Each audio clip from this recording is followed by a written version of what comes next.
Greetings to the world of the internet. I am the great Matthew Squeak, and welcome to Squirrel Talk at the Movies. It's time for Pixar!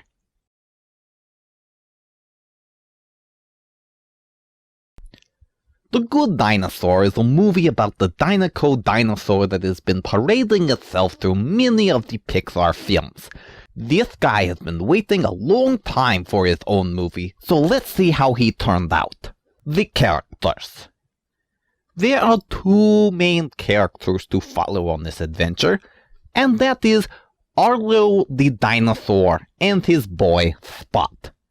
Arlo is Mr. Scared of his own shadow, that he has to learn not to be afraid of everything.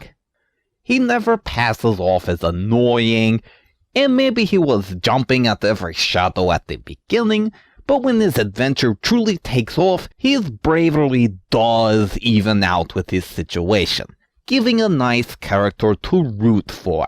Spot is a human being as a dog, with all the comedy that comes with it, and he certainly feels like the pet of this story, which puts a little spin on the standard person finds animal to help them through some kind of peril.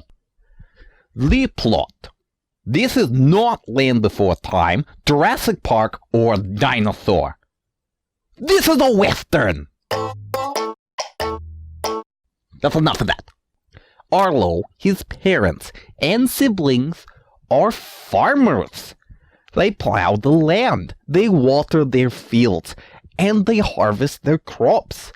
And after getting washed downstream, Arlo's quest is to return to his farm to help with the harvest.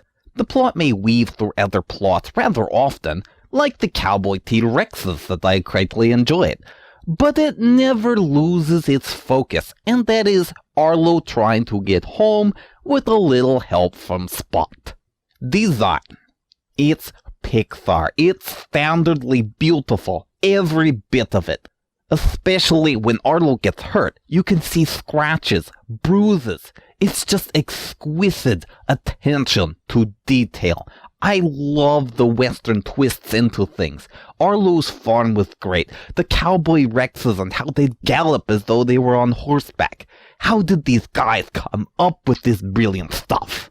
Overall, The Good Dinosaur may not be the best Pixar movie I've ever seen, but it was great nonetheless. It's a good story between a dinosaur and his boy. All of the side stories were entertaining, and just an overall beautiful movie to sit through.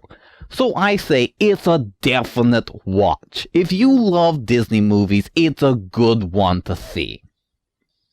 And now, for a moment with previews. Another one of these Disney remaking its classic movies. They haven't been turning out well so far.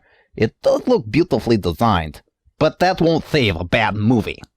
I will confess that I saw the Sloth trailer before on the internet. I did find it funny.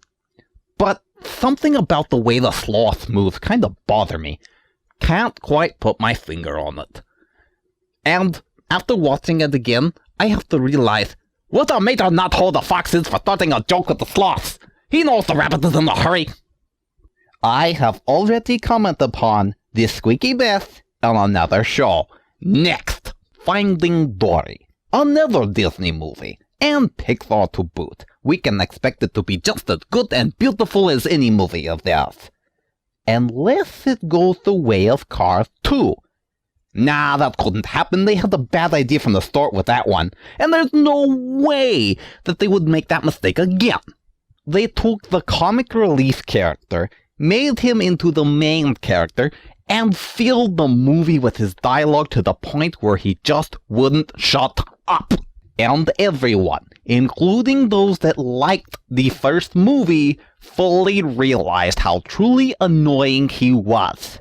But that couldn't happen here. They've learned from their mistakes. So, on to the next movie. I'm the great Matthew Squeak, and this is Squirrel Talk at the Movies.